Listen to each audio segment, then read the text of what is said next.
But it's not the greatest car in the world because it's not a Ferrari. The 355 is very probably the best Ferrari of all time. And of course, if it's the best Ferrari of all time, it's just got to be the greatest car in the world ever.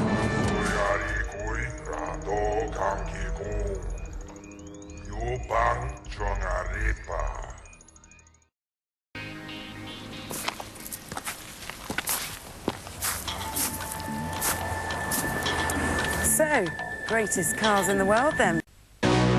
How about with motoring's most glorious name? Enzo Ferrari was an eccentric Italian, but the company he created has enjoyed nearly 60 years of unrivaled racing success. The passion and pride are unequalled, the cars almost magical. So, what's my favourite Ferrari? Well, evocative names like Daytona and Dino mean a lot to most, but not so much to me. No, for me, it's the current Ferraris with their modern designs and advanced technology that I'd have in my garage. It's the way they accelerate, the way they brake, the way they handle. It just keeps on improving. The steering has more feel, the driving position is more relaxed, and they don't shake, clunk or rattle. They just do things, well, better. So you can concentrate on the best bit, the driving. My pick, or rather my dream, is the 360 Modena. It may be the entry-level model, but there is no better way to spend £100,000. It is the very best of the modern Ferraris. If I could, I would buy one tomorrow. Hardtop, manual, red.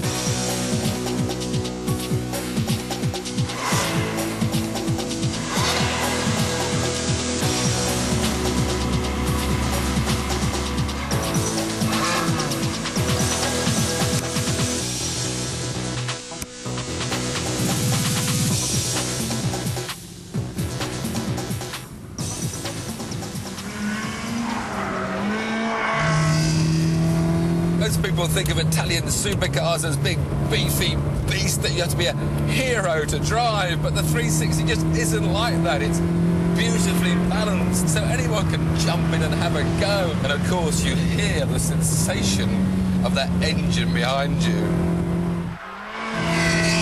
And if you want a little bit of fun, well, that does take a bit more skill.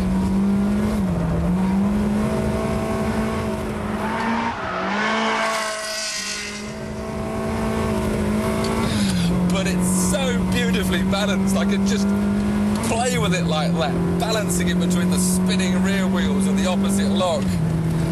That's what you want for driver satisfaction. Now, obviously, I get to drive lots of fabulous cars in my job, but even then, some of them, well, you've sort of had enough of them after a day or two. Good they may be, but in the end, they're just another car.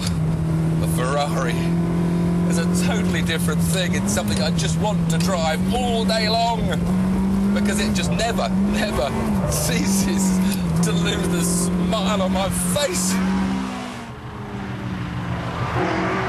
This is undoubtedly the greatest ever production line Ferrari, but every once in a while, they treat us to a fire-breathing limited edition that is unconstrained by the need for refinement or luxury.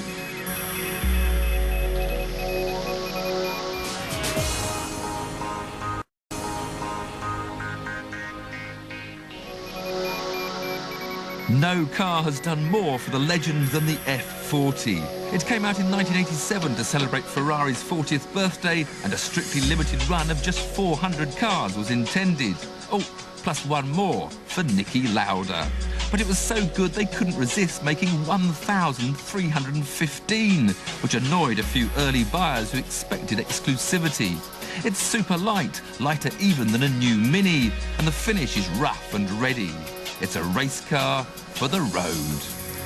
It may be 15 years old, but it's still the definitive supercar shape. Indeed, it's still the definitive supercar. 3-litre V8, twin turbos, 478 horsepower, and capable of 201 miles an hour. What more can a man want?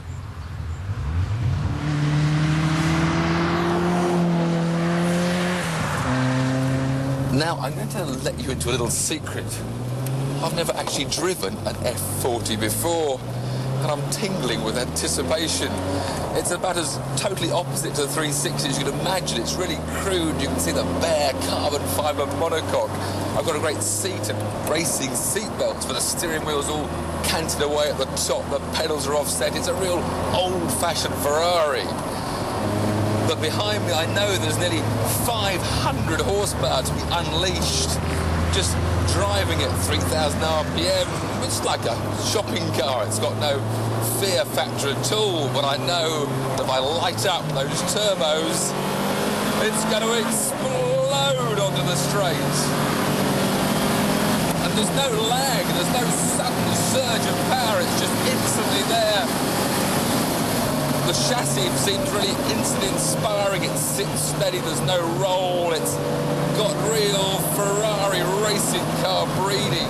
Heavy brake pedal, no assistance, as there isn't with the steering either. There's no power help for you in this Ferrari.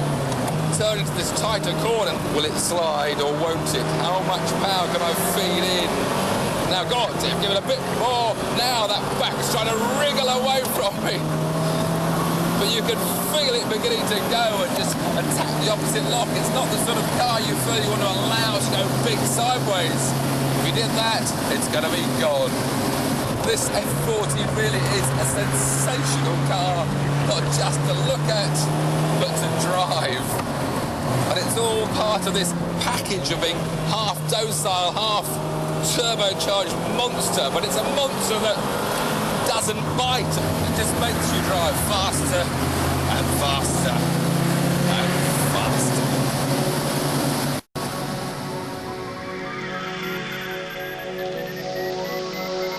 The F40 and the 360 are very different expressions of the same genius.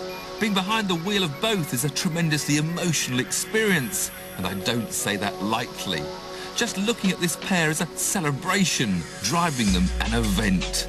And I can't wait to see what Ferrari come up with next. The very greatest of them all.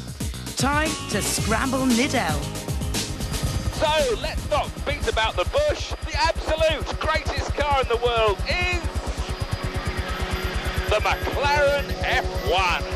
The fastest production car ever. A top speed of 240.3 miles an hour means it covers a mile in 15 seconds. It holds records for acceleration and the highest speed round a circuit, which was set by me at 195. I tested it on TV way back in 1992, and it's still the drive I get asked about most. It's been a long time. Live the dream.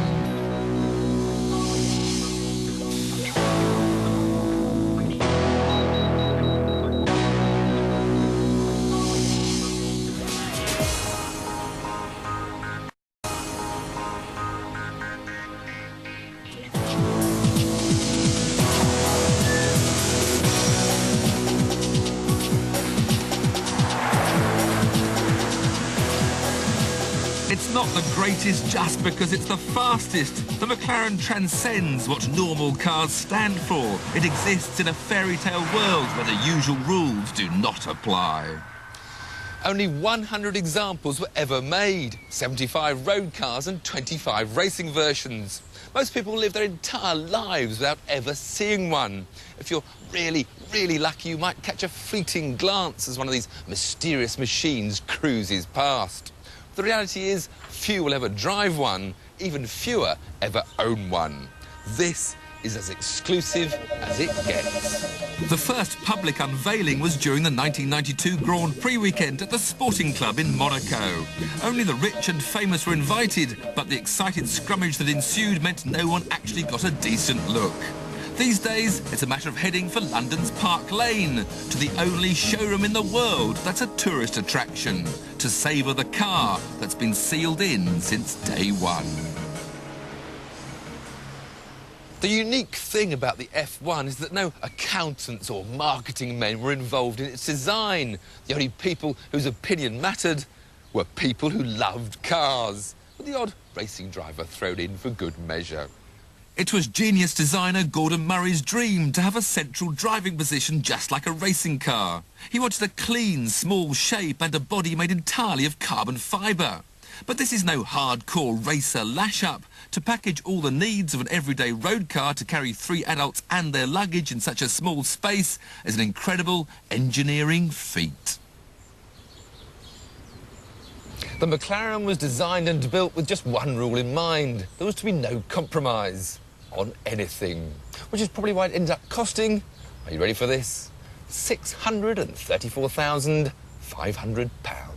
Well, for starters, the engine bay is lined with pure gold, the best heat reflector there is, and it houses an amazing 6.1-litre V12.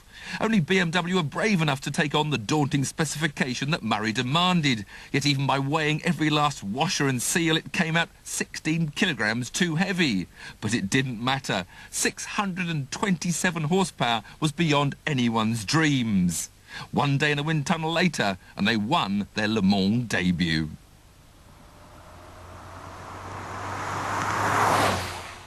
Production may have stopped in 1998, but the McLaren experience still carries on for the fortunate few owners. It's an experience that includes the 5-star service of the McLaren customer care department. Owners have had paint matched to everything from aubergines to watch faces. Some like their monogram woven into the carbon fibre. Buy an F1 second-hand and McLaren will spend 3 months rebuilding and retrimming it to as new, happily fitting modern conveniences like sat-nav and mobile phones. Unfortunately, client confidentiality prevents us from telling you about some of the more interesting additions. Every job, however, no matter how small, ends with a 4-hour valet.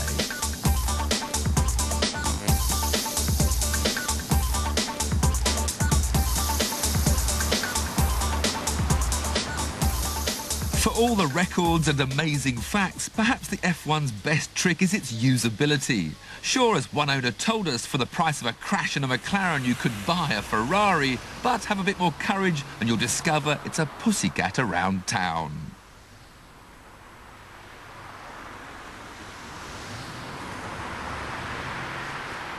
I've been privileged enough to drive the F1 on several occasions, but it's still the memories of that original road test that remain strongest. The thing I perhaps remember most about that momentous day 10 years ago was when, having spent half a day poodling around on the public roads getting used to the car, I finally dropped it down to second gear and opened the throttle. 120 miles an hour, 130, 150, 160 miles an hour. And that feeling of sheer exhilaration still doesn't change to this day. The whole thing about driving this McLaren, it's not just this central driving position that gives this Formula One experience, but it's the feel of the steering, the feel of the brakes. The car is so alive beneath you. Some journalists will say the brakes aren't good enough, but that's rubbish. Some journalists will say it's a bit twitchy. Well, I'm happy to switch this McLaren.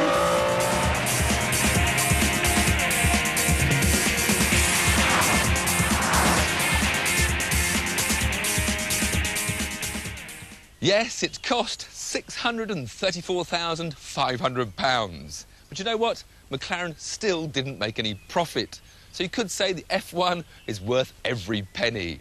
It's 10 years old, yet it doesn't even look like dating. Talk to Gordon Murray and he'll tell you that he wouldn't do anything different if he had to build it again today. I'll say it again, the McLaren F1 is the greatest car in the world, and I can't see anything ever beating it.